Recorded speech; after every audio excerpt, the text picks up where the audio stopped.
Bienvenidos y buenas tardes. Somos las moderadoras del día de hoy, Liliana Sandoval y Janina Díaz, quien les habla. Continuamos con el segundo día de la jornada La sangre nos conecta a todos, a cargo de alumnos de tercer año de la Tecnicatura Superior en Enfermería Profesional del IES 9026 de la Patria Grande, ubicado en Las Heras, Mendoza. Antes de darle el paso a los disertantes del día de hoy, Jesús Olmedo, Priscila Vera, Magdalena Plaza, contarles que tenemos la participación especial de Lizzy Núñez. Ella es hemoterapeuta. En la actualidad se desempeña en el centro privado de hemoterapia, Hemocenter Sociedad Anónima. Queremos recordarles que estamos transmitiendo en vivo por nuestro canal de YouTube La Sangre Nos Conecta. Y queríamos pedirles que en el chat nos digan desde dónde nos están siguiendo. Para la certificación de esta capacitación, tienen que completar las 2 asistencias en el link que al finalizar las disertaciones del día de hoy estarán en el chat del canal de YouTube. Luego les llegará a su correo la habilitación para que ingresen al Classroom, al examen, y a través de su aprobación del 80% o si lo desaprueban, pueden intentarlo las veces que quieran. Una vez aprobado el examen, automáticamente les llegará la certificación a su mail. Procuren colocar los datos personales correctamente. Además, tienen que saber que es de 100 certificados el cupo del día. Si el cupo del día está completo, lo pueden hacer el día siguiente y así hasta conseguir. Si tienen alguna complicación para rendir o para ingresar a hacer el examen, o para aquellas personas que no pudieron llenar la asistencia el día de ayer, el día de ayer en la primera jornada, lo pueden comunicarse al mail lasangrenosconecta@gmail.com, todo junto y en minúscula, el cual será respondido dando todas las pautas para adquirir la certificación. Aquellas personas que se conectan de otros países, que les agradecemos inmensamente, les llegará la certificación con un poco de retraso, pero temporal. Les va a llegar.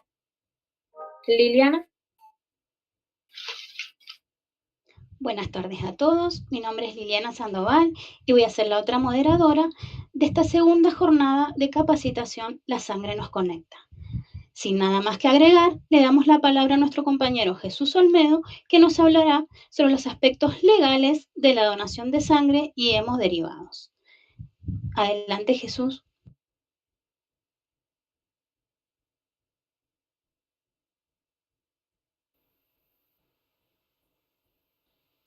Bueno, buenas tardes. Mi nombre es Jesús Olmedo. Muchísimas gracias, Lili. Gracias, Romy. Bueno, nosotros hablaremos del Plan Nacional de la Sangre. Trataremos la ley 22.990, que es la ley de sangre, la que rige en Argentina. Bien, la actual ley define las reglas y principios éticos que se deben observar en todos los establecimientos sanitarios, establecido en el Código de Ética Internacional de la Donación de Sangre. En el artículo 1, si pasamos a la próxima diapositiva, bien, señala que las actividades relacionadas con la sangre humana, sus componentes y derivados, que en el texto de esta ley se determina, se declararán de interés nacional y se regirán por sus disposiciones, siendo sus normas de orden público y de aplicación en todo el territorio de la Argentina. A los efectos de su aplicación, las provincias deberán dictar las normas complementarias. Bueno, hablemos de los principios fundamentales, los cuales son 2 en esta ley. Pasemos a la próxima, por favor. Bien. Bien, uno de los principios fundamentales que está en el artículo 3 dice que las autoridades de aplicación y las autoridades jurisdiccionales adoptarán las medidas que garanticen a los habitantes de sus jurisdicciones el acceso a la sangre humana, componente y derivado, en forma, calidad y cantidad suficiente, disponiendo a su vez la formación de reservas que estimen necesarias, asumiendo la responsabilidad de la preservación de la salud del donante y del receptor. En el artículo 4 Prohíbe la intermediación comercial y el lucro en la obtención, la clasificación, la preparación, el fraccionamiento, la producción, el almacenamiento, la conservación, distribución, suministro, transporte, actos transfuncionales, importación, exportación y toda forma de aprovechamiento de la sangre humana, sus componentes y derivados, con las excepciones que contemplan esta ley. Será de responsabilidad por parte de las autoridades sanitarias promover y asegurar la utilización y el empleo racional de la sangre, sus componentes y derivados. En el artículo 4, una violación a este artículo tiene una condena de 6 a 17 años de prisión, pues se considera, está en el mismo rango que ¿cómo se llama? La importación, la exportación de donantes, o sea, la importación de órganos y la sangre, que es lo mismo. La próxima diapositiva hemos marcado una línea del tiempo de los cambios que ha ido sufriendo esta ley y las leyes de sangre en la Argentina. La actividad desarrollada por los bancos de sangre y los servicios de medicina transfuncional se rigen por la Ley 22.990, sancionada en 1989 y modificada debido a los progresos científicos y tecnológicos en el 2004.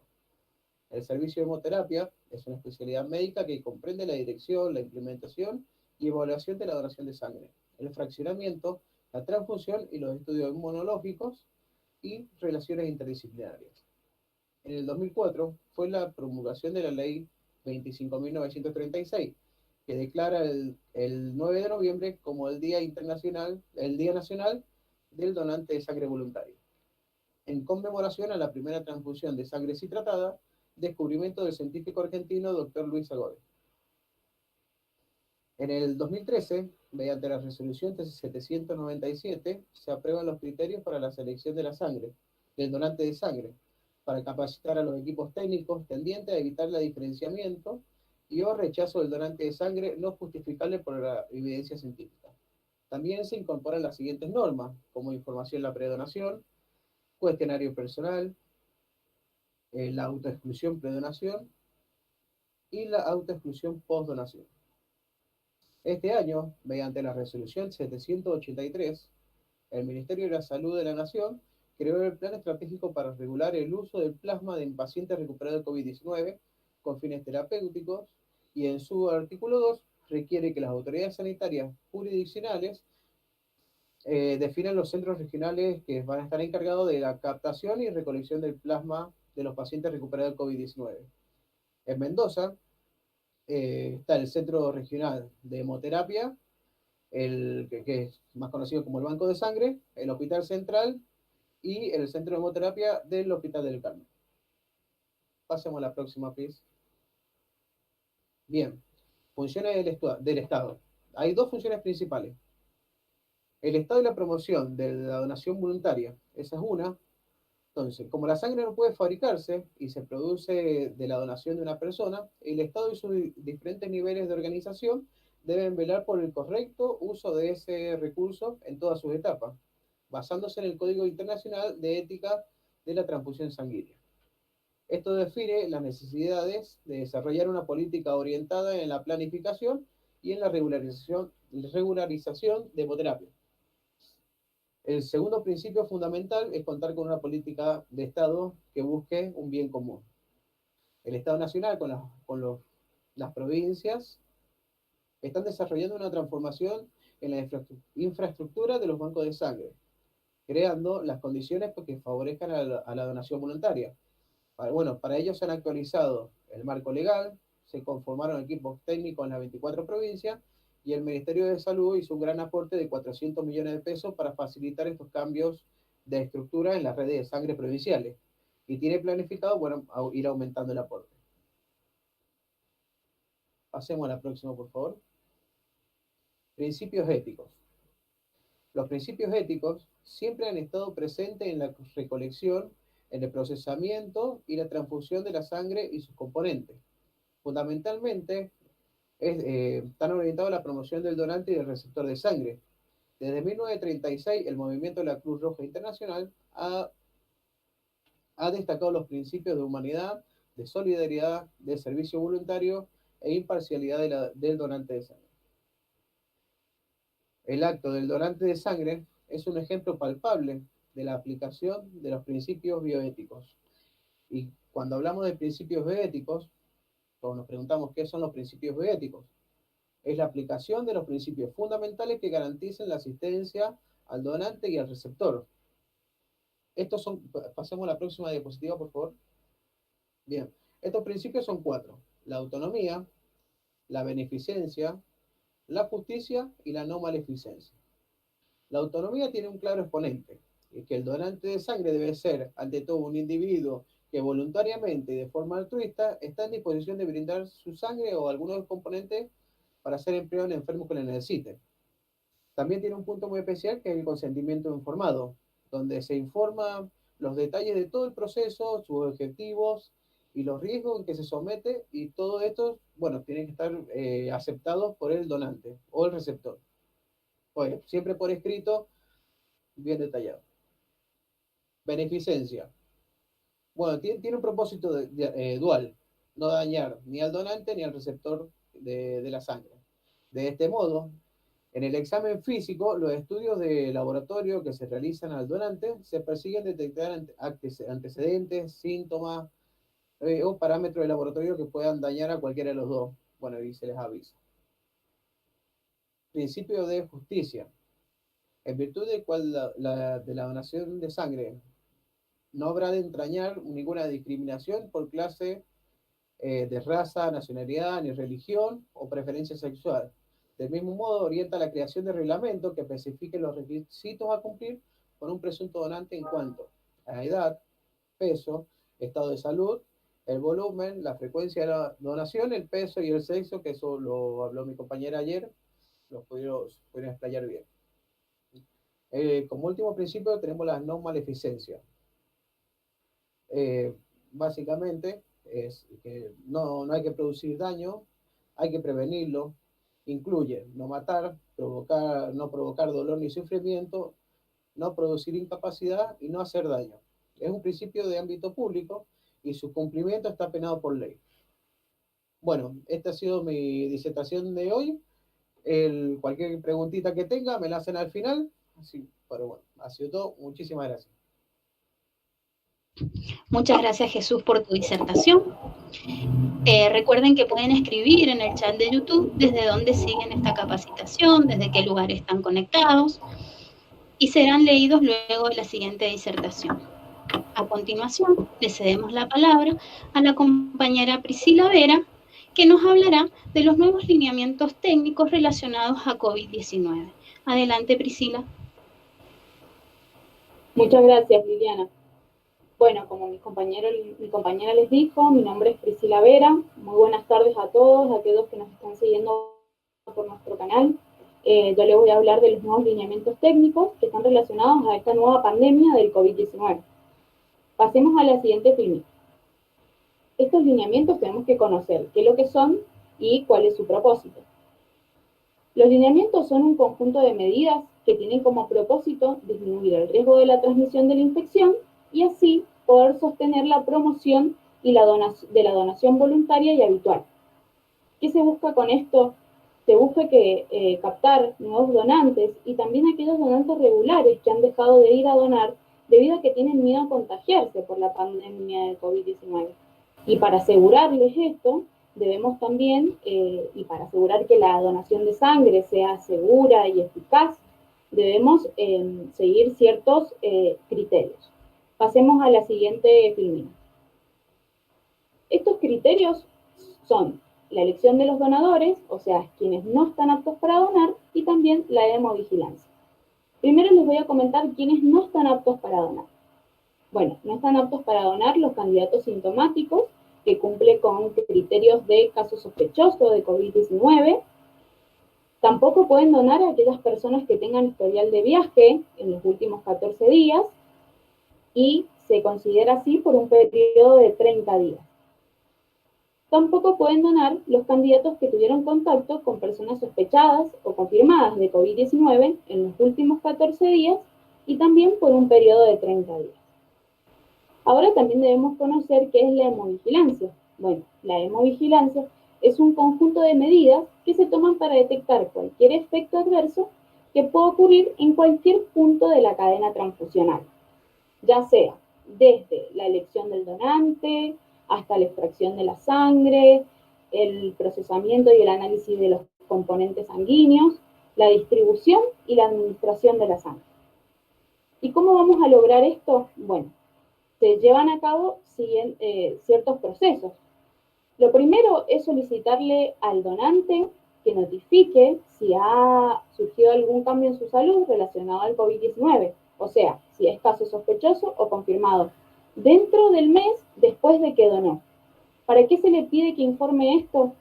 Para que todos los productos sanguíneos que se encuentran en el servicio de sangre se puedan retirar de ahí y así no transfundirlos.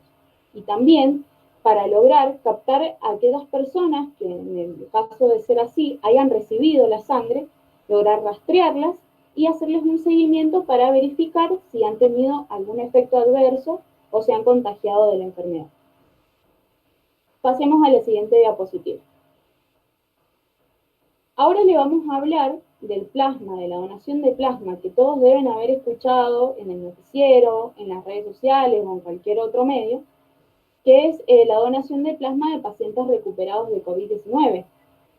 Bueno, esto fue originado por un plan estratégico que puso en marcha el Ministerio de Salud para regular el uso de plasma de pacientes recuperados de COVID-19 que tengan fines terapéuticos. Esto lo hace a través de la resolución 783/2020 que les había nombrado anteriormente mi compañero Jesús. ¿Esto de qué se trata? Se trata de un ensayo clínico nacional y experimental, que lo que procura es obtener un medicamento de las personas ya recuperadas del SARS-CoV-2. Vuelvo a repetir y destacar que este es un tratamiento que se encuentra en fase experimental y aún no se conocen todos sus efectos, ya sean positivos como negativos. Pasemos a la siguiente filmina. Bueno, acá lo que podemos ver es un gráfico donde muestra el proceso que tiene que pasar un paciente, o sea, un paciente recuperado de COVID-19 para transformarse en donante. Bueno, primero contraer la enfermedad y pasar la fase de recuperación. Ahí en las personitas podemos ver las fases. Cuando el paciente está recuperado, lo que se hace es extraer el plasma. Acá en el plasma es donde se encuentran los anticuerpos que van a ayudar a combatir la enfermedad. Se transfunde el plasma al paciente que en este momento está cursando la enfermedad y se encuentra en tratamiento. Pasemos a la siguiente. Bueno, y también debemos conocer qué es, cómo se dona el plasma, cuál es el proceso por el que se puede donar el plasma. Se puede donar por transfusión de sangre normal, común, la que hacemos habitualmente, y después los servicios de sangre se encargan de separar esa sangre en los diferentes componentes para ser utilizados cuando sea requerido. Pero también se puede hacer por otro proceso, que es un proceso que no todo el mundo conoce y que se llama plasmaféresis. ¿Qué es la plasmaféresis? Es el proceso de donación de plasma donde se extrae la parte líquida de la sangre. En esta parte se encuentra agua, hormonas, minerales y en su mayor parte proteínas. Acá es donde van a estar los anticuerpos que van a ayudar al paciente receptor contra el virus. Bueno, esto se hace mediante un separador celular. Pasemos a la anterior filmina, por favor, en la que estábamos anteriormente. Gracias.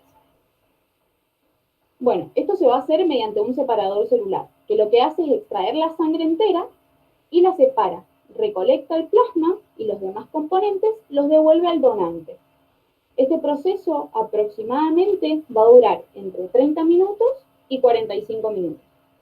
Todo el tiempo que el paciente esté donando el plasma, ese tiempo de entre 30 y 45 minutos va a estar siempre supervisado por personal calificado.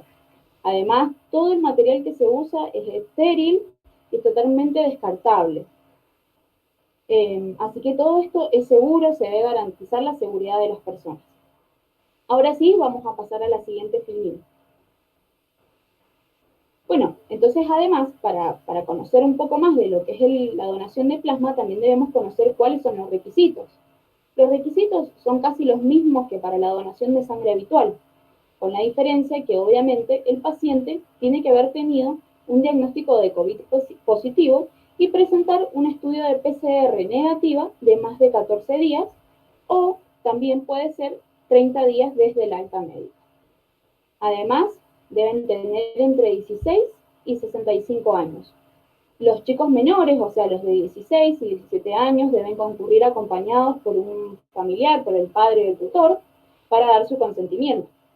Deben pesar más de 50 kilos, concurrir con el DNI o algún otro documento que acredite la identidad, desayunar antes de ir a hacer la donación, no haber padecido enfermedades de transmisión sanguínea, no haberse realizado tampoco dentro del último año tatuajes, perforaciones, cirugías, ni tampoco haber recibido transfusiones de sangre en ese último año. Descansar bien la noche anterior y no consumir drogas ilegales. Además debe gozar de buena salud. Bueno, hasta acá ha llegado mi disertación. Luego la siguiente disertante se va a explayar más en los otros componentes que tiene la sangre. Espero que haya sido útil y comprensible mi información. Y recuerden que todas las preguntas van a ser respondidas al final. Las dejo con las moderadoras. Muchos saludos. Muchas gracias, Priscila. Bueno, en el chat hemos estado leyendo que se han estado conectando personas desde Durango, México. Queríamos mandar un abrazo a Valeria Gutiérrez, que nos está siguiendo desde Londres. Martina Álvarez y Vanessa Gutiérrez nos siguen desde Tenerife, España. También hay personas conectadas desde Córdoba, Santa Fe, Neuquén, Buenos Aires y también de Cochabamba, Bolivia. Tenemos a Flavia Córdoba, que nos sigue desde Barcelona, Evelyn Ledesma también, que nos sigue desde Alfacar, España. Bien, a continuación va a disertar la hemoterapeuta que nos acompaña en el día de hoy, Lizzy Núñez. Ella trabaja en el Centro Privado de Hemoterapia Hemocenter Sociedad Anónima.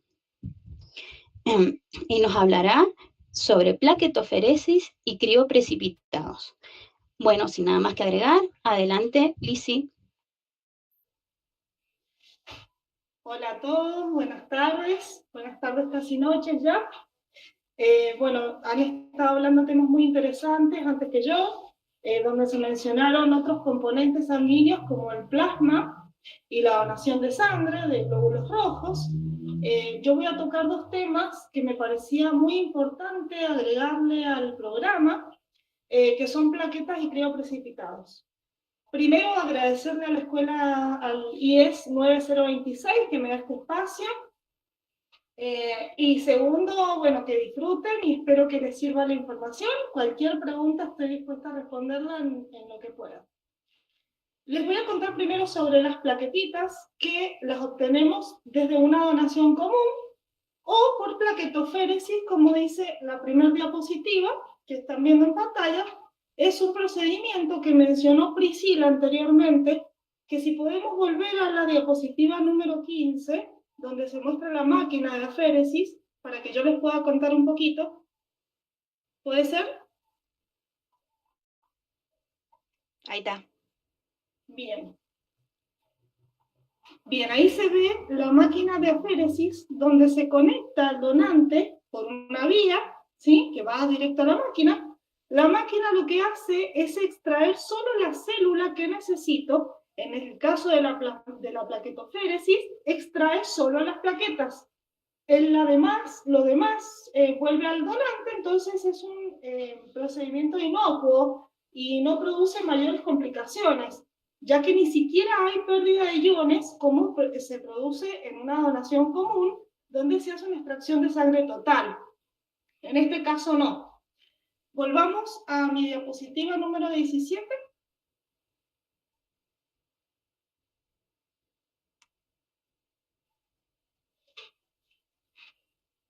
Ahí está, hemocomponente.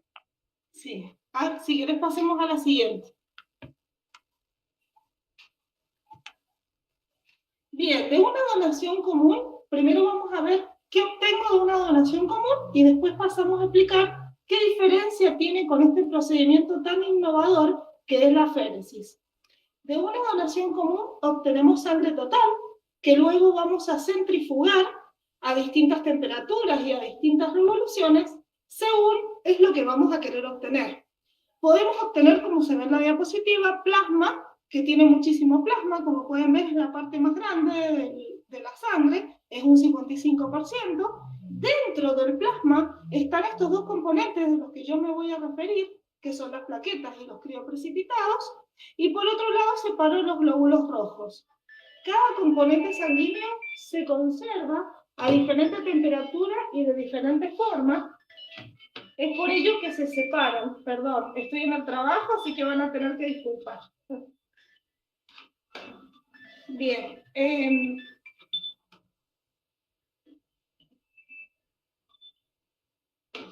Se van a almacenar de distinta manera estos componentes sanguíneos y los voy a conservar en heladera o en freezer según es lo que voy separando, ¿sí?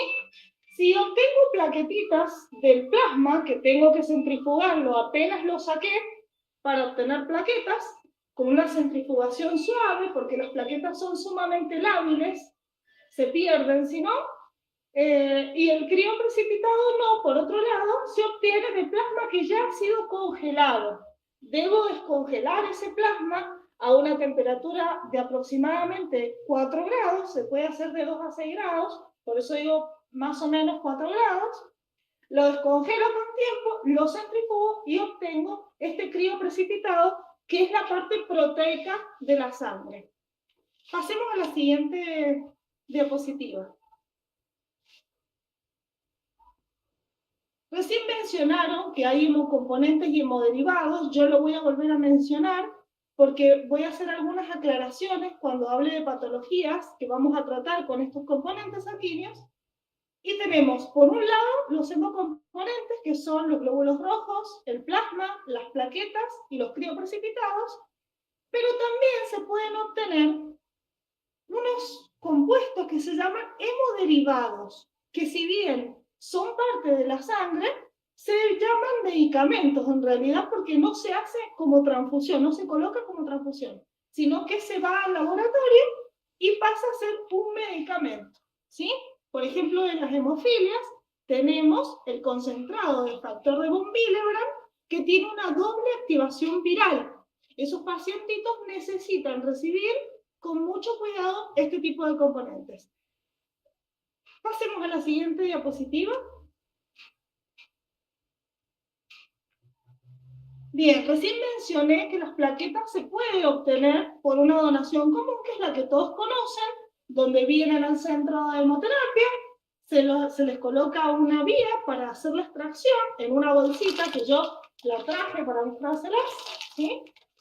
Esta es una bolsa de extracción, se conecta al donante y se obtiene la sangre entera, se centrifuga y obtengo una unidad de plaquetas, una solita. En cambio, por aféresis, que es lo que dice acá en la diapositiva, si pueden leerlo, es que se obtiene mucha más cantidad.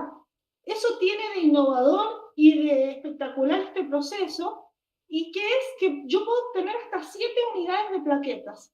Las plaquetas, también traje para mostrarles, son muy chiquititas. Fíjense lo chiquititas que son. No tiene más de 40 o 50 mililitros de plasma.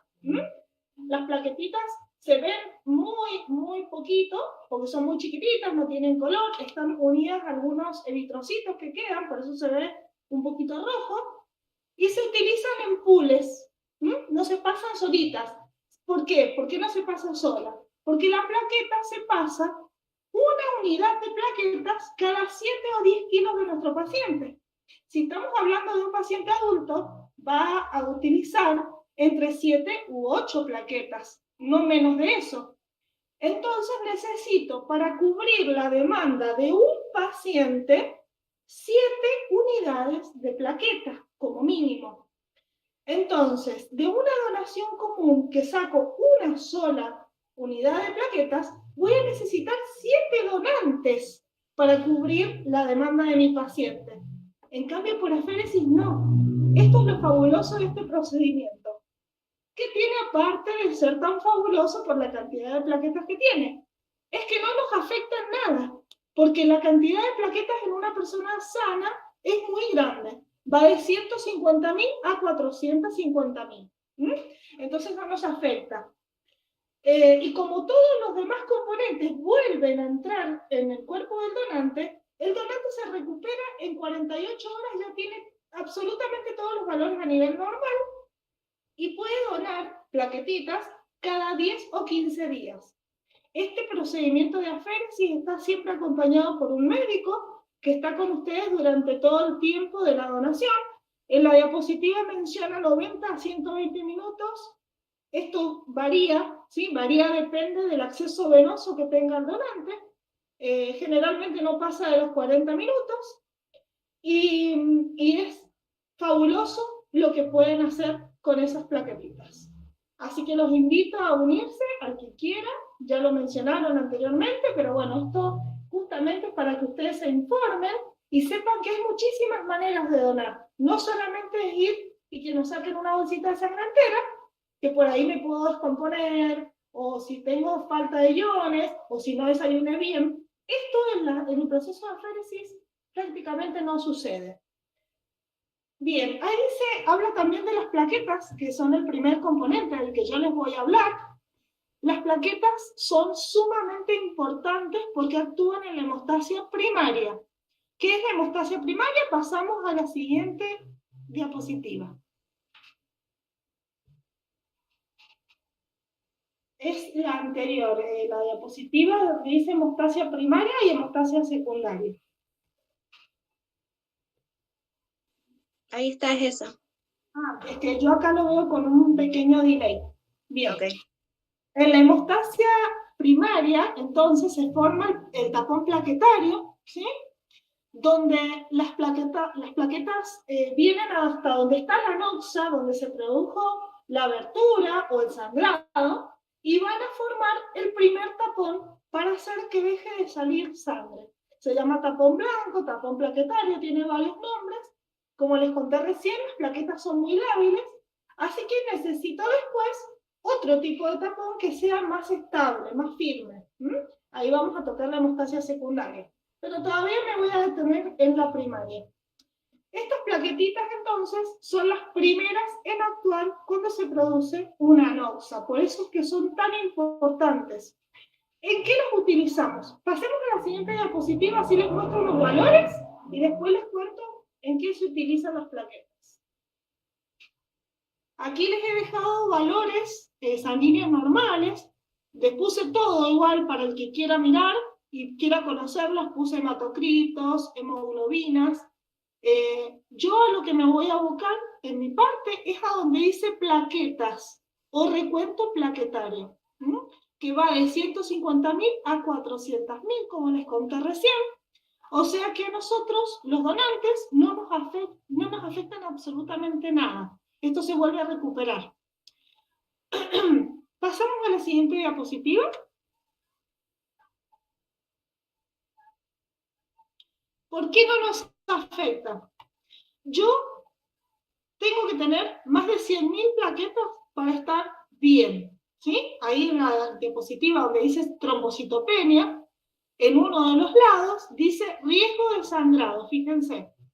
Allí me da la cantidad de plaquetas que tengo que tener para no sangrar. Normalmente con 100.000 plaquetas estamos muy bien. Y de allí en más tengo patologías que me van afectando y pueden hacer que este valor baje. ¿Qué significa trombocitopenia? Significa justamente la bajada abrupta de plaquetas, un recuento plaquetario menor. Trombocito es lo mismo que plaqueta. Y la palabra penia significa disminución o bajada o caída.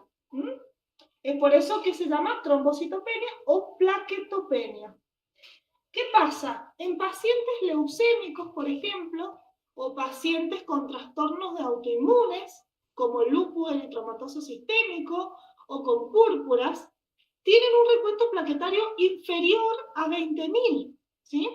Yo con 10.000 plaquetas en sangre ya corro riesgo de un sangrado espontáneo en cualquier parte del cuerpo, ¿sí? Existe muchísima cantidad de sangrados, ya cada uno tiene sus nombres, enseguida lo vamos a tocar, lo vamos a ver cuando hablemos de crío, les voy a comentar más o menos cuáles serían los sangraditos más habituales.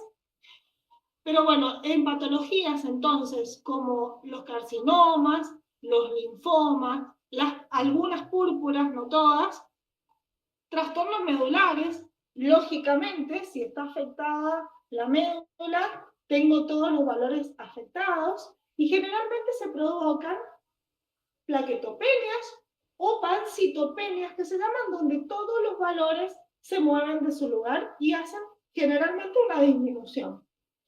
Bien, enfermedades microangiopáticas, muy comunes en esta época, enfermedades como la cirrosis o el esplenismo, o en cirugías esplénicas también, el embarazo cuando se produce preeclampsia, por todo lo que vivimos hoy día, vivimos en un mundo muy agitado y por ahí las mamás hacen preeclampsia y se provocan plaquetopenias donde tengo que corregir con plaquetas.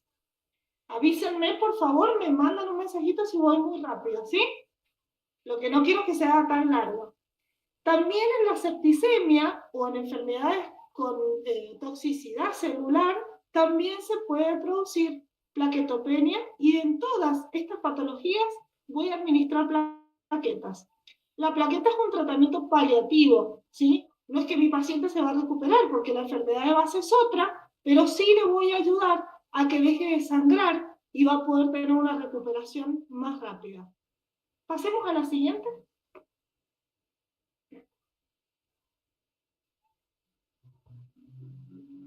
Antes de empezar a hablar de crioprecipitados, que es mi siguiente diapositiva, no me quiero ir sin mencionar que la cantidad de niños oncológicos es muchísima en nuestra provincia, de pacientes en general oncológicos, pero sobre todo los niños, necesitan tratamientos muy activos de plaquetas. Como dijimos recién, la plaqueta se usa en pool, o sea que no uso menos de 7 plaquetas u 8 por paciente. Si es un niño va a ser un poco menos, pero en realidad no bajan de 4.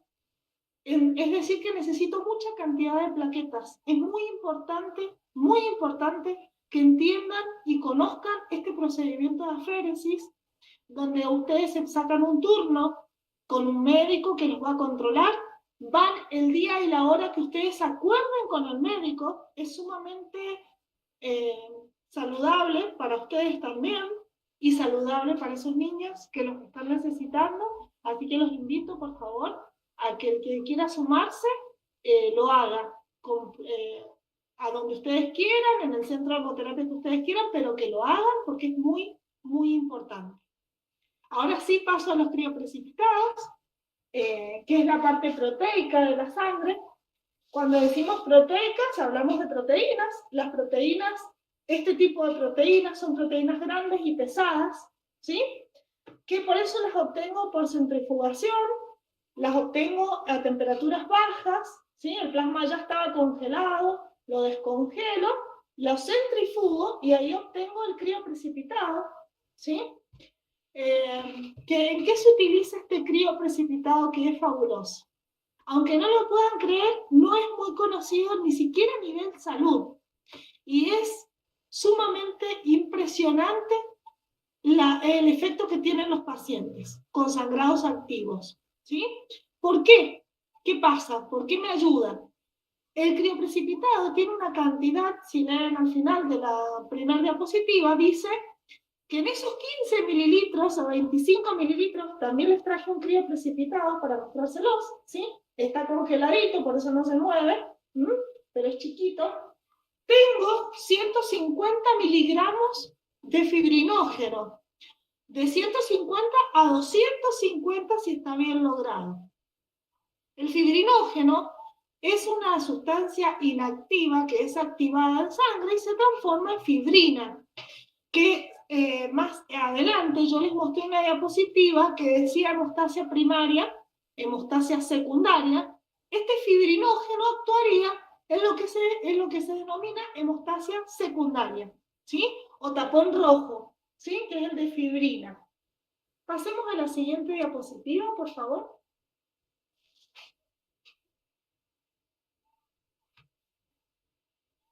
El crioprecipitado se utiliza de la misma forma que las plaquetas. Es una unidad de crioprecipitado por cada 7 o 10 kilos del pacientito. Ahí en la diapositiva la pueden ver, si es que ya la están visualizando. Esta unidad de crioprecipitados tan chiquitita me aporta 250 miligramos de fibrinógeno, que luego va a ser activado y transformado en fibrina y va a formar ese tapón más estable, que es el tapón de fibrina.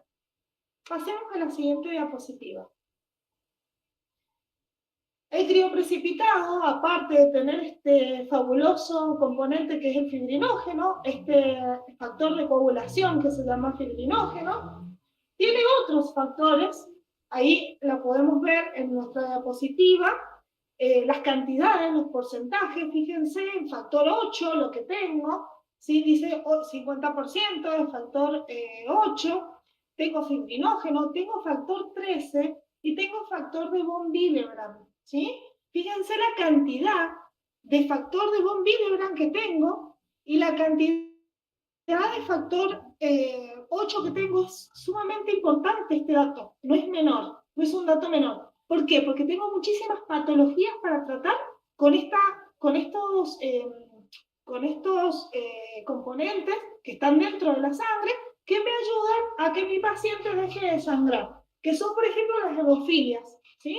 Las hemofilias son faltantes de factores de coagulación, por ejemplo, el de von Willebrand, que a los pacientes con hemofilia se les administra, como les contaba anteriormente, en forma de hemoderivado, pero si no tengo y no cuento con ese hemoderivado y mi paciente lo tengo internado y está con un sangrado masivo hemorrágico, entonces voy a colocar crioprecipitado sin miedo, porque la verdad que es impresionante cómo actúa en nuestro paciente. Pasemos a la siguiente diapositiva, por favor. En esta diapositiva muestra lo que es la hemofilia, los tipos de hemofilia que hay varios tipos de hemofilia. Tenemos la A, la B, la 2B, bueno, tenemos un montón de tipos de hemofilia que no vamos a dedicarnos ahora a ver cada una en particular, pero sí lo podemos tratar a nuestros pacientes hemofílicos con este tipo de componentes, ¿sí? Aquí menciona, como les decía recién, la cantidad de hemorragias que existen, de articulaciones, de cerebro. Fíjense que hay algunas hemorragias que no se visualizan. No siempre es una noxa a nivel del tejido de la piel, ¿sí? Sino que hay hemorragias que no se visualizan, pero el paciente comienza por laboratorio y por sintomatología, nos damos cuenta que el paciente está sangrando, ¿sí? Está sangrando aunque no lo podamos ver. Tenemos entonces sangrados articulares, cerebrales, en los ojos, en la parte de la orofaringe, en los riñones, hemorragias digestivas, las cuales hay horror de cantidad de hemorragias digestivas por la cantidad de medicaciones que ingerimos, por los alimentos cargados de condimentos, etc. Hay millones de factores que hacen que haya hemorragias digestivas. Y tenemos también las hemorragias genitales. Pasemos a la siguiente diapositiva. Les puse esta a modo informativo. Les mencioné recién a los niños oncológicos, que me parece muy importante ayudarlos con estas terapias paliativas para que ellos puedan tener un mejor pasar. Muchos se recuperan gracias a que los podemos mantener estables con estos tipos de compuestos, ya sean las plaquetas o sean los crioprecipitados, depende de la patología del niño. También están los niños con hemofilia, ¿sí? Fíjense, acá en la diapositiva sale cómo se utiliza el crioprecipitado nuevamente. Es una cada 7 o 10 kilos del paciente. En los niños se trata igual. Si estamos hablando de de neonatos, es por mililitro, pero no varían mucho las cantidades, ¿sí? Estos niños también necesitan este componente que es el crioprecipitado. Este componente se puede obtener también de las dos maneras, pero la extracción, digamos, no sería por aféresis. Los crioprecipitados solitos no se pueden obtener por aféresis, sino que lo podemos sacar del plasma que obtenemos por aféresis. Y si no, en una donación común, centrifugamos a la temperatura que ya les conté, baja, y obtenemos el crío precipitado. O sea, que en una donación común obtenemos una sola unidad de crioprecipitados, ¿sí? Por donante. Por eso es tan importante la plaquetoféresis y la plasmaféresis, donde obtengo cantidades más grandes de plasma, que es donde está inmerso este componente que necesito. Pasemos a la siguiente diapositiva. Bien, ahí dice concentrados de factores de la coagulación, menciona un poquito de lo que ya he hablado, es a modo informativo. Tenemos medicaciones para mantener estos sangraditos, como la epistaxis, que es el sangrado de nariz, con la desmopresina, ¿sí? Que es una medicación. Pero bueno, en cuanto esta droga no está presente o no la podemos adquirir, o nuestro paciente, como les contaba recién, está con una hemorragia masiva, ya no le puedo administrar desmopresina. Necesito colocar crioprecipitado. Y es impresionante cómo actúa en el paciente y el paciente deja de sangrar casi instantáneamente luego de la transfusión. Así que realmente es un compuesto muy importante que se conozca, sumamente útil en lo que es cirugías, en lo que es terapias, en lo que es transfusión masiva por hemorragia masiva. Así que bueno, me pareció sumamente importante incluirlo en este programa. Creería que ya estamos, ya demasiada información toda junta. Les puedo mostrar lo que ustedes necesiten, si alguno quiere conocer lo que es un concentrado de plasma, un concentrado de glóbulos rojos, me traje todo acá para mostrarles. Y bueno, estoy acá para responder sus preguntas, sus dudas. En lo que pueda voy a contestar y en lo que no se los deberé. Pero bueno, pregunten, sáquense todas las dudas ahora. Espero que les haya servido. Muchas gracias, chicos del IES. Nos vemos. Muchas gracias a usted, Lizzy, por habernos acompañado y informar a la comunidad, que es muy importante que la gente sepa y se informe. Bueno, a las personas que están preguntando respecto al material, recuerden que en el chat de YouTube van a encontrar el link de asistencia y ahí, si lo llenan correctamente, les va a llegar el material por Classroom. Bueno, queremos agradecer a alumnos de otras instituciones que están conectados, personas desde Valle de Uco, de Ciudad, del IES 9015 de Valle de Uco, de Malargüe, de General Alvear, la gente de Las Heras, no sé si dije ya de Guaymallén también. Muchísimas gracias a todos por habernos acompañado, por seguir acompañándonos. Bueno, sin nada más que agregar, le vamos a dar la palabra a la compañera Magdalena Plaza, que nos va a hablar sobre el estrato social respecto a la donación de sangre. Adelante, Magdalena. Hola, sí, buenas tardes. Gracias, Liliana. Como dijo mi compañera, soy Magdalena. Y bueno, a mí me toca hablar el día de hoy sobre el estrato social. Así que vamos con la primera diapositiva, por favor. En esto vamos a observar, vamos a poder leer lo siguiente. El acto de donar sangre es físicamente individual, ligado a las experiencias personales que condicionan una serie de respuestas colectivas. Es básicamente un acto social. Ahora bien, ¿el sujeto social siempre está dispuesto a realizar dicho acto? ¿Ustedes qué piensan? Yo les puedo contestar que generalmente no. Ofrecer una parte del cuerpo a otra persona, ¿no es cierto?, es una acción que no siempre estamos dispuestos a hacer ni a llevar a cabo. Y de hacerlo se va a relacionar directamente con el círculo inmediato de cada sujeto, o sea, un padre, un hijo o un familiar en general. La siguiente, por favor. Entonces ustedes me preguntarán, ¿cuándo nos volvemos solidarios a dicho acto? Y bueno, nos volvemos solidarios ante una emergencia, una guerra, una catástrofe natural o una pandemia. Ahora yo les pregunto si esto es verdad. ¿A ustedes qué les parece?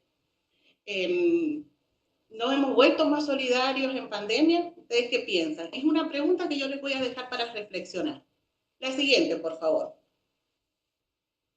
Según los datos del Ministerio de Salud, en Argentina, anualmente, casi 4 millones de personas son internadas y egresan del servicio sanitario. La siguiente. De ese número, o sea, el 10%, que serían 400.000 personas, requieren componentes de la sangre para salvar su vida o para completar algún tratamiento. Es decir, que diariamente 1.100 personas necesitan ser transfundidas y para poder cubrir la necesidad, el sistema de procuración debe asegurar, ¿no es cierto?, aproximadamente 3.000 dadores de sangre por día. Yo creo que es un número bastante elevado y realmente me pregunto si concurrirá. La siguiente, por favor. Bueno, y otra pregunta que se pueden hacer es que, bueno, ¿cómo se abastece el sistema de salud a la demanda transfuncional cuando no nos encontramos en una situación de emergencia? Y bueno, para cubrir lo que es este requerimiento poblacional, el sistema de salud público como privado implementa lo que se conoce como el modelo de reposición. Este está basado en un mecanismo de cohesión, es decir, que se va a persuadir al entorno primario del sujeto para pedir las cantidades de donantes necesarias para el requerimiento de su familiar, porque si no, no hay otra manera. La siguiente, por favor. En Mendoza, el 20% de los donantes de sangre son voluntarios, el resto son de reposición, y en esta última existe un alto porcentaje de unidades reactivas. ¿Qué quiere decir esto? Que no se pueden utilizar porque se detecta en sus análisis, como anteriormente hemos observado, ¿no es cierto?, que presenta alguna patología, como chaga, brucelosis, hepatitis, entre otras más, y en cuyo caso se le va a comunicar a la persona y se la va a derivar a un centro sanitario para su atención. La siguiente, por favor. Bueno, en esta diapositiva pueden observar que fue una encuesta que hicimos a nivel institucional este año para ver qué tipo de donantes había dentro de nuestra institución. Y bueno, y ahí pueden verificar que sí hay un alto número de donadores de reposición. Vamos a la siguiente. Bueno, entre otras preguntas hicimos que qué tan importante era para ellos lo que es la sangre, las transfusiones y demás, y dijeron que sí, que era importante. Después le preguntamos, entonces, bueno, ¿cuánto donas vos por año? Entonces ahí dijeron que son dadores de reposición, quiere decir que es cuando un familiar lo necesita. Y cuando observamos en la información, ¿qué pasó acá? Vimos que tienen información, pero muy incompleta. Así que bueno, vamos a la siguiente. Como se observa, la sociedad no es una donadora activa, por lo que es necesario derribar los mitos y temores implantados que permitan cambiar ese porcentaje de donantes voluntarios y de reposición. Si consideramos que la sangre es un bien público y que debe estar al alcance de quien lo quiera y en el momento que lo requiera, y es un derecho de todo ser humano recibirla en cantidad y en calidad, ahí debemos reflexionar y plantearnos. Tenemos el derecho de ser transfundidos, pero no tenemos el derecho, o sea, una obligación de donar. Entonces, ahí lo que se debería, ¿cómo explicarles? Lo que se debería considerar que es una responsabilidad social, una responsabilidad moral de cada uno, que esto va a permitir ayudar al otro, y más en este contexto que estamos viviendo, ¿no es cierto? Vamos a la siguiente. Nosotros como equipo de promoción de la salud trabajamos en la transferencia continua de información hacia la comunidad sobre la necesidad que tiene el sistema de salud a las demandas de las unidades sanguíneas para abastecer lo que son los hospitales como bancos sanguíneos, como así marcar la importancia que es el aporte de los donantes voluntarios en el campo de la seguridad transfuncional. Sabemos que la difusión, la circulación de información empodera el otro de conocimiento y que ésta va a poder revertir esas representaciones sociales que adquieren una valoración negativa hacia lo que es la donación de sangre. La siguiente. Uno de nuestros objetivos es llegar a la primera infancia.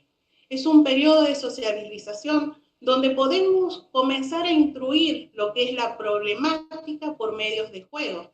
Es importante trabajar en esta franja porque reside una materialización de la práctica de construcción sobre un sujeto social que puede naturalizar e instalar como un hábito lo que es la donación de sangre, dentro de las que son sus representaciones sociales y a su vez convertirse en un multiplicador de información dentro de su grupo familiar. La siguiente, por favor.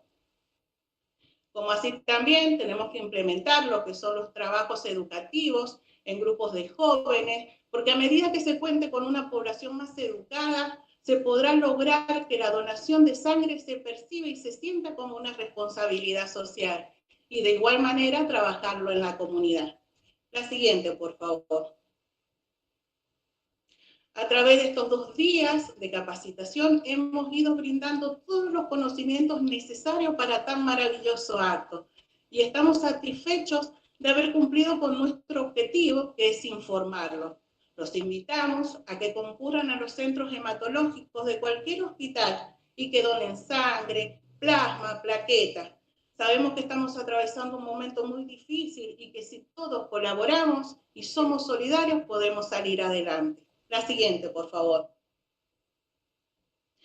Sin más, queremos darle gracias a este grupo de alumnos de tercer año del IES 9026 por habernos acompañado en esta capacitación. Muchas gracias. Magdalena, por tu disertación. Bueno, nobleza obliga también agradecer a los alumnos de las otras carreras de nuestro querido Instituto IES 9026 de la Patria Grande, que también nos acompañan en esta tarde. Muchísimas gracias a todos. Bueno, ahora vamos a pasar a leer las preguntas que hayan en el chat. Hemos hecho una selección para que no se haga tan extenso. Vamos a empezar por la primera. Dice, una persona con hipotiroidismo, medicada con levotiroxina y hepatitis A, ¿pueden donar sangre? Estas preguntas van dirigidas a la hematóloga que nos acompaña el día de hoy, Lisi Núñez.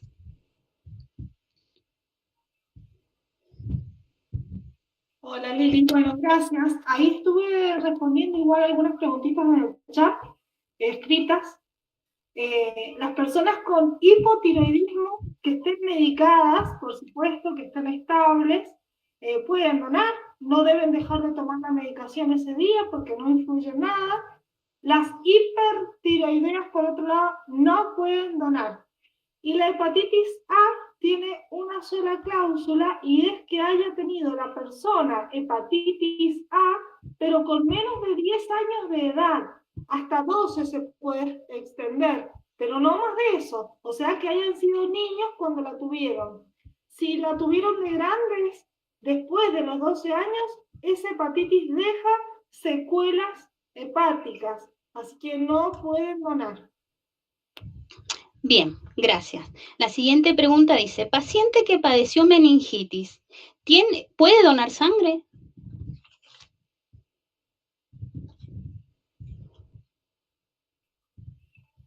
Lili, Hola. esa pregunta, hola, acá estoy. El paciente que tuvo meningitis, creo que si está recuperado, no te sabría decir, tendría que investigarlo, si puede donar después de los 10 años que pasó de ese episodio, pero mi consejo siempre es cuando han tenido enfermedades muy graves y que afectan tanto nuestro cuerpo, no es recomendable la donación. En el tema de la recepción de donantes, quiero aclarar que más allá de lo que la ley nos pueda dar y el material que podamos tener cada servicio, tiene sus propias formas de aceptar no donantes, ¿sí? Nosotros acá, por lo menos en Hemocenter y en todas las clínicas donde yo he trabajado, y hospitales, hemos evaluado el caso particular del donante. No se autoexcluya a nadie, por favor. Asistan al centro de hemoterapia y pregúntenle al técnico en el momento donde él va a evaluar en qué situación está el donante, ¿sí? Si está apto, les va a decir que sí, y si no, no. Pero tienen que verlo, ¿sí? No solamente se puede descartar una persona por libro, ¿sí? Sino que también, como en todo, influye la parte práctica. Ahora me voy a poner a buscarlo mientras hacen las otras preguntas, porque creo que después de un tiempo pasado y recuperado el paciente puede donar. Pero ya les contesté. Bien, mira, para ir dándote tiempo, dice, un paciente que padeció hepatitis A de adulto, ¿puede donar plasma? No, la donación es para toda la donación, se rige por las mismas reglas. Plasma o sangre es exactamente igual, ¿sí? Si tuvo hepatitis después de los 10 años de edad, no es recomendable ni para ellos ni para el paciente que los va a recibir, porque ha dejado secuelas, como mencionábamos recién, y el paciente que está inmunodeprimido, si sus glóbulos blancos identifican ese anticuerpo que ha quedado en la sangre, lo identifican y lo atacan, va a ser perjudicial en vez de beneficioso. ¿Me entienden? Perfecto, muy bien explicado. Muy pedagógico. Gracias, Lisi. Y la última que nos llamó la atención, estaba en el chat esta pregunta que dice, una embarazada con hemofilia, ¿cómo debe ser el tratamiento y cuidados que debe tener?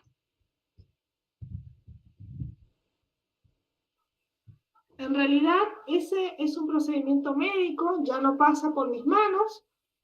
La hemofílica, la mamá hemofílica tiene que tratarse su hemofilia como la venía tratando y es el médico hematólogo el que hace el estudio de esa parte, ¿sí? Yo no me voy a meter en la parte de tratamientos, sí les puedo comentar que si una mamá llega con su hemofilia a ser internada, intervenida quirúrgicamente, o si llega con un sangrado activo, yo la puedo tratar paliativamente con los crioprecipitados o las plaquetitas que necesita la paciente, ¿sí?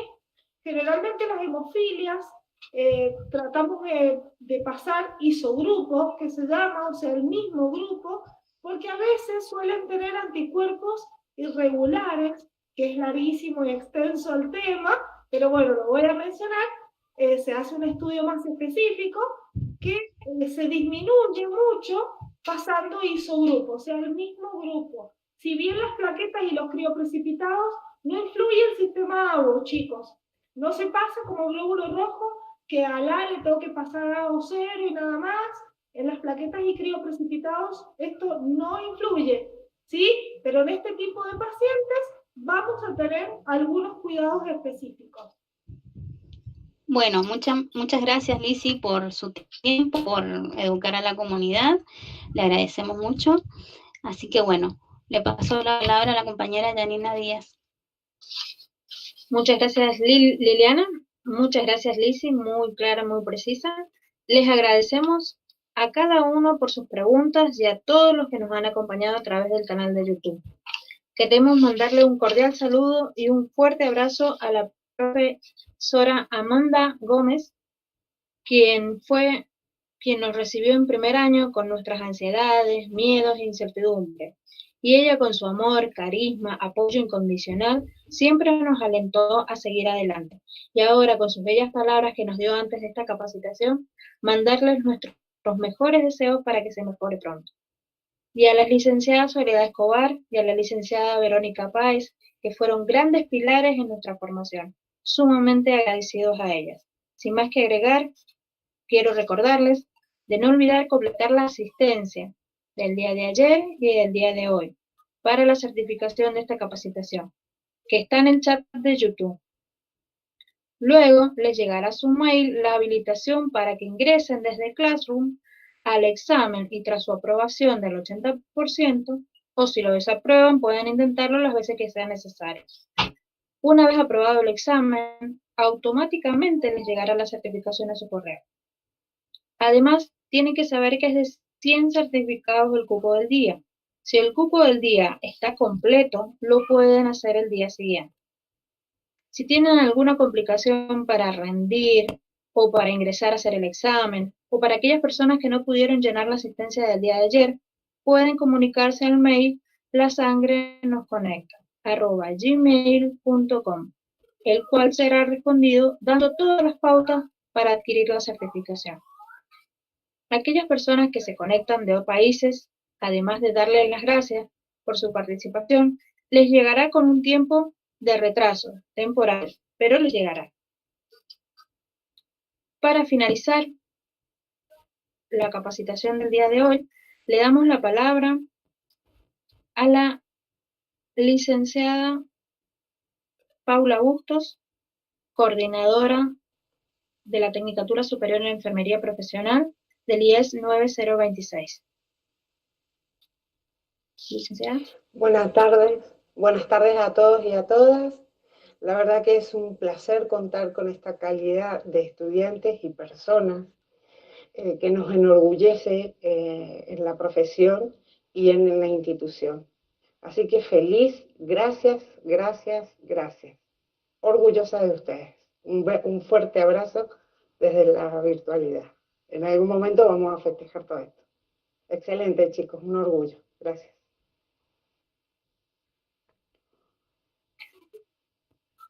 Bueno, yo también, Muchísimas. en nombre de todo el equipo de gestión, felicito a los estudiantes del tercer año de enfermería por estas 2 jornadas colmadas de aprendizaje y orgullo por la calidad de profesionales en la que se han convertido. Han podido construir una verdadera comunidad de aprendizaje entre pares, docentes, compartiendo saberes con una gran cantidad de personas interesadas en la temática, además de los profesionales de la salud. Esperamos verlos egresar y construir su perfil profesional con la responsabilidad, solidaridad y empatía demostrada en esta capacitación. Agradezco también la presencia y colaboración de Lisi Núñez, técnica en hemodiálisis, y a la coordinadora y profesora de la práctica profesionalizante de tercer año de enfermería, Paula Bustos, quienes han colaborado con nuestros estudiantes en la elaboración de estas jornadas. Muchas gracias a todos y a todas por acompañarnos. Muchísimas gracias, regente Valeria Villafranca. Y ahora les voy a dar la palabra a una de las autoras del proyecto La Sangre Nos Conecta, Magdalena Plaza. Para ustedes, para vos la palabra. Muchas gracias. Hola, sí, buenas tardes nuevamente. Y bueno, yo quería pedirles a través de este equipo, que fue el que hicimos este proyecto, que los quiero nombrar, que es Oscar Torres, Romina Ibaceta, Ezequiel Morales, Jesús Olmedo y quien le habla Magdalena. Quisiéramos poner y hacer un énfasis y un agradecimiento muy grande a la profesora Soledad, a la licenciada Soledad Escobar, que ella fue nuestra consejera para la construcción de este proyecto, a la coordinadora, realmente un abrazo enorme porque ella nos dio ese acompañamiento que necesitábamos y esa aceptación para lograr lo que es este sueño. Igualmente por el aporte de Lisi, que realmente nos deja sin palabras realmente tanto conocimiento. Como también a todos y cada uno de ustedes, de mis compañeros, que es Margarita Holguín, Pamela Morales, Mariela Lobato, Antonella Rivera, Yanina Díaz, Liliana Sandoval y Priscila Vera, por donarnos ese tiempito y ese entusiasmo realmente para hacer esta capacitación. También no me quiero olvidar de cada uno de los profesores que tuvimos en estos 3 años, porque esto que vieron hoy ustedes fue toda la contribución que nos dieron en todos estos 3 años, como les estoy diciendo. Entonces, realmente un agradecimiento enorme por abrir esta calidad de conocimiento realmente. También a los que son los directivos por su predisposición a aceptarnos, porque ellos con sus opiniones, con sus correcciones, bueno, hicieron también que este proyecto salga a la luz. Así que muchísimas gracias a todos, a cada uno de ustedes que se conectaron de su país, de su provincia o de su instituto, le damos un gran abrazo y nada más que decirle que muchísimas gracias y que bueno, los esperamos prontito en una segunda capacitación, porque esta ha sido la primera. Así que vamos por más todavía. Así que sin más, muchísimas gracias por darnos su tiempo para escucharnos. Y bueno, como para cerrar, realmente les pedimos y que pues, si pueden ir a colaborar con la donación de sangre, volverlo a remarcar. Sé que hay muchas docentes siguiéndonos y realmente quería tocar ese tema para que ellos nos ayuden, porque lo que es la educación en salud, que nosotros lo llamamos APS. Es una contribución de muchos sectores. Entonces, ellos también es un sector que a nosotros nos ayuda. Así que, bueno, para ella también fue para que puedan empezar a implementar lo que es esta temática y que no quede como un día más el 9 de noviembre, sino que cada vez se empodere más y bueno, y que realmente no necesitemos estar pidiendo ni dadores de sangre, ni de plasma, ni de plaquetas, sino que nos sobre realmente. Así que sin más, muchísimas gracias y les mando un beso enorme y como les vuelvo a decir, muchísimas gracias.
Just bought a black Ferrari.